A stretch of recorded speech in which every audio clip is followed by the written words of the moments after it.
James. What's up, Tom? Hey, Tommy. How's it going? Hey. Hi. Hi. It's scary seeing all of you. So I see a lot of people doing poems, songs, and everything, so I decided to write my own poem. It goes like this. It goes, roses are gray. It's a different shade of gray. Let's go chase cars. Now that I think about that, I think I wrote that for a dog, so... Yeah, I'm colorblind, just to let you know, so don't ask me what color your shirts are, your pants. I don't know, so leave me alone. Every time I say I'm colorblind, it's like, okay, really? What color is that? What color is that? What color is that? Is that a blur? Yes, it is. I don't know.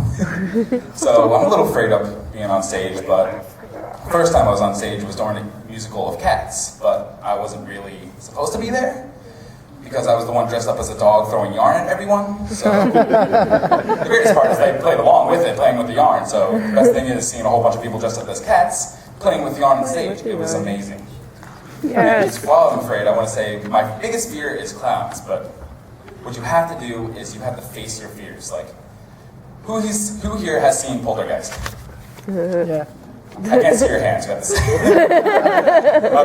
That clown in the movie was actually not a prop, it was a real life toy. So, as a kid, I grew up with that as my favorite toy.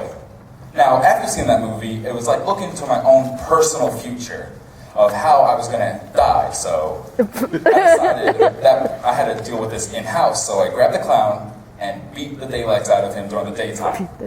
The more I beat him, the more I thought he wanted revenge. So I threw him away. That could have been the end of the story until my parents decided, oh look, Jimmy threw away his perfectly good doll. Let me put it back in his corner of his room when he's sleeping. I woke up to my own personal nightmare. Recurring dreams over years and years because they put that clown in my corner.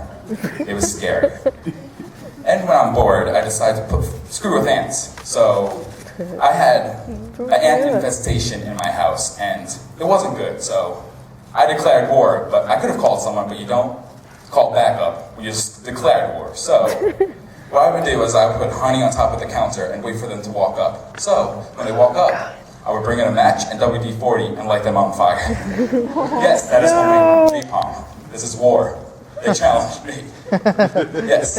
So another thing, if you really want to screw with people, this game I like to play is give people questions but no answers. Like, I switched out my friend's kitty litter with all Pop Rocks. It was hilarious. I have to not use the toilet bowl. I'm not the toilet bowl. If they use the toilet bowl, that would be very scary. Walk in and the cat's pooping in the toilet, you call it an exorcist. Call one fast. Another thing I like to do is, when you're sitting in the stall and there's people, they're knocking on doors and trying to see you, and they look through the crack and they're looking at you with your pants down. It's like they're molesting you with their eyes. So what I like to do is when they knock on the door, I get to take off all my clothes, just to my underwear, swing open the door, what do you want? Get off my lawn! And you know that person's going to be confused for a few minutes because he's like, where am I? Oh my God. And another thing is I feel okay because before this I was part of a hate crime. Like, I walked in the bathroom and all this smudge was already on the wall. Like, I hate you. Leave this house. No one loves you. But what really scared me was that it was in my home. Yeah. I still don't know who did it. I blame the dog still. And here's a question. If Mickey's a mouse, Don's a duck, and Goofy's a dog, why is Pluto just a dog? I still want to question that. I'm still questioning that to this day. And have you ever heard of Hamlet? Sure, yeah. Hamlet? Do you remember, the father dies, the son runs away, comes back? Doesn't that sound like the Lion King? Oh my God. Yeah, it's very clear. This guy just turned around and said, I'm going to find my long lost son, Nemo. Wrong story. Yeah, so that's another thing. But a real game I like to play is take lawn gnomes. I'm going to get roughly 1,000 lawn gnomes. Yes, I said 1,000. And line them up military formation facing the street. And not talk about it.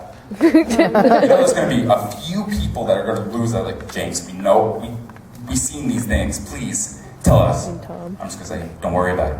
The whole world will know soon. I can control those bastards forever. I slowly walk in my house and watch everyone freak out. Thank you.